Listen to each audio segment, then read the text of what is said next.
After the genocide, there was nothing actually left. There was very little left. People had been killed, the professionals had been killed. There was nothing really to talk about the private sector. Going back to the kind of army that had been built by that time, the Rwandan Patriotic Army, it was an army actually that had been prepared to get involved in building the country. The military had developed its own capacity to bring in food, to supply the communities, and was really the only thing operating and doing private sector functions at that point. Thanks to the culture that was built by our leaders in trying to shape an army that was not dependent too much on government, but an army that actually had to contribute much to the shaping of the economy of this country and the life of this country. The military, together with the civilian population, were trying to work together.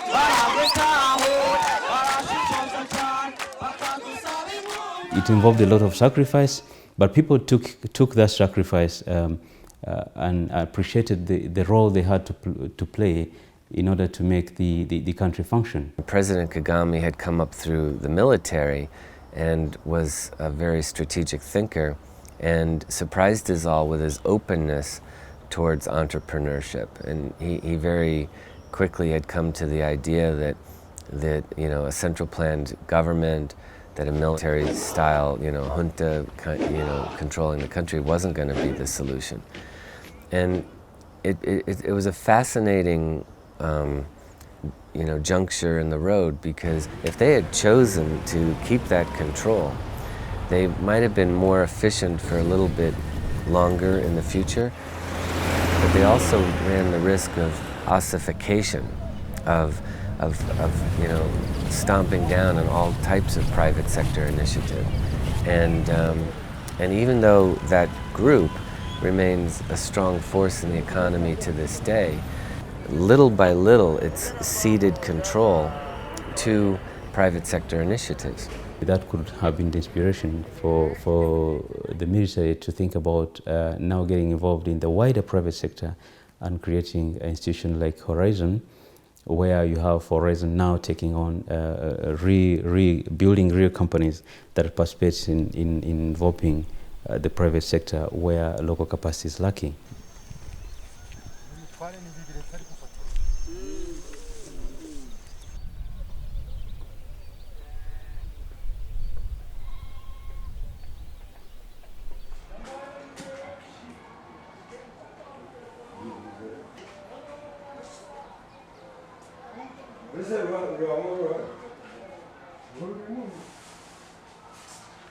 Now we've managed, within 1 year, we've managed to turn around this company from 6% capacity utilization to 29%, and our objective actually is to get to 40% this coming year.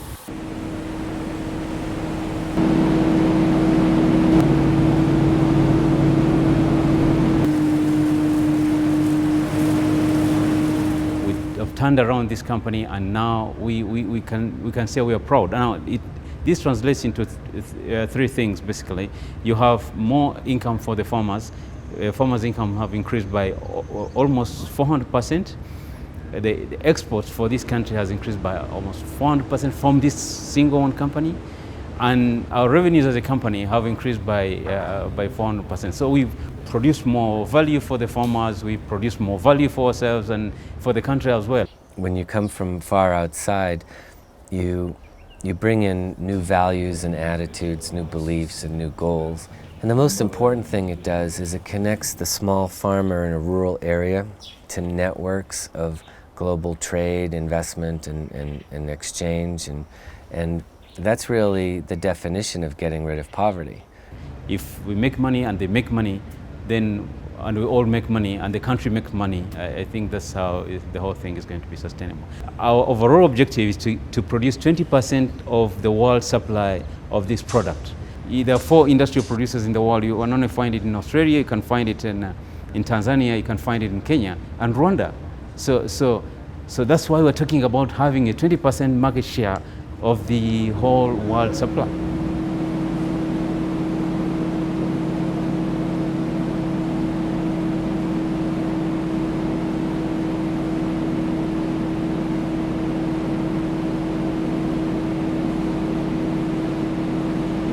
The military still is at the forefront of showing an example that things can be done. All over the world, the private sector, is very flexible and very fleet of foot. It just needs a predictable environment to work in, and that's actually what Paul Kagame has given them. We're going to tax you fairly, we're going to decentralize power, government is going to increasingly get out of the way of the private sector, and they have come to rely upon that. And that's why foreign investment is up, that's why tax receipts are up, that's why employment is up in the private sector relative to the whole country in general.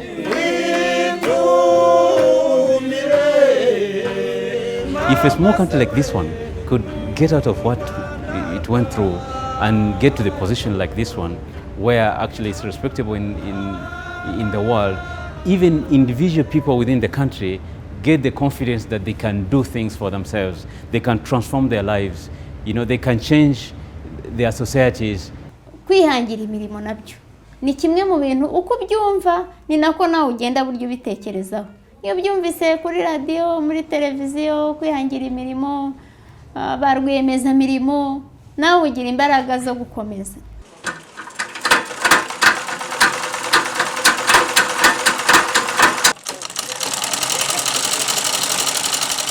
Nibwo rero natekereje kujya kwiga imashini yo kudoda.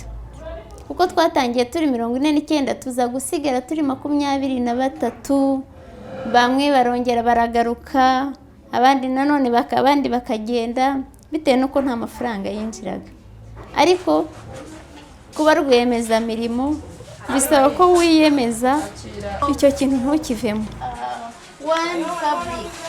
Numvaga turi abadozi, numva turi bantu bakora umurimo barwiyemeza mirimo ariko batizeye neza.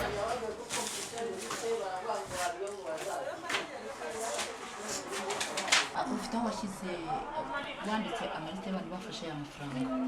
Urupapuro rye narushyize. Shaka. Noneho. Twareba asiyemo tukabimenya. Noneho.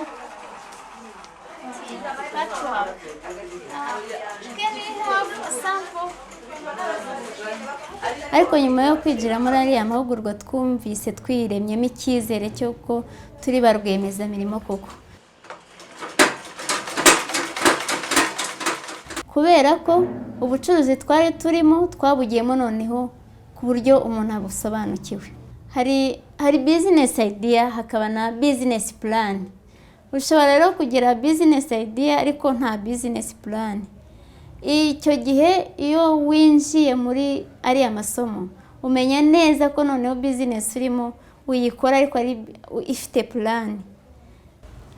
Gahunda ya leta rero ni kimwe mu bifasha abantu benshi kuko buri gihe iyo bashishikariza abantu, buri gihe bavuga bati abagore bahawe ijambo, nabyo biradufasha. Duhita twumva ko abagore bahawe ijambo, abagore bafite icyo bashoboye.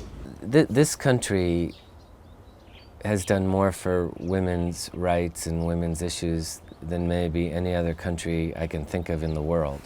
56% of the parliament is women, and women like Minister Aloysius Nyumba, who was the CFO in the revolution, have done, are founding mothers of this country.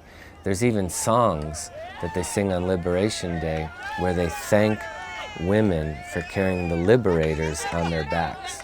Kuba rwiyemeza mirimo kuri jewe iteka ryose iyo numva ko hari n'umuntu niyumvamo ko ndi rwiyemezamirimo n'undi akambonamo rwiyemezamirimo binyongerera nanone imbaraga n'icyizere. Kuba rwiyemezamirimo kandi nkumva ko ntagombye kubipfusha ubusa, nkumva ko ahubwo nagombye kuza rwiyemezamirimo ubonwa noneho na buri wese, ku buryo nzabera umugore wese urugero, akajya avuga ati ariko uriya muntu yavuye aha dore aho yageze.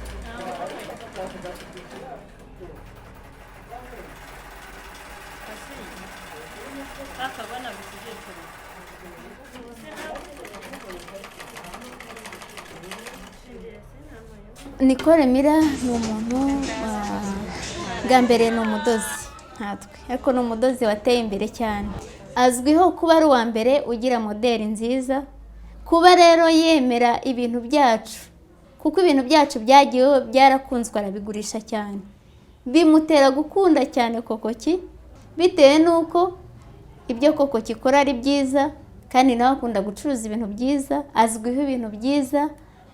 Ubwo bifite ikintu kinini bisobanuye kuri kokoki, bivuga ko kokoki izi gukora neza. An entrepreneur is one who looks for opportunities, is innovative, and finds solutions to fix the needs that are there in society. In an environment where they can succeed and fail and succeed and fail, because that's how they learn, and that they will help lead the country to even greater prosperity. Rwiyemezamirimo ni umuntu utekereza gukora, kandi ibyo ukora ugatekereza ko ubihagazemo n'amaguru yombi nta kujarajara, ugakora ufite icyerekezo.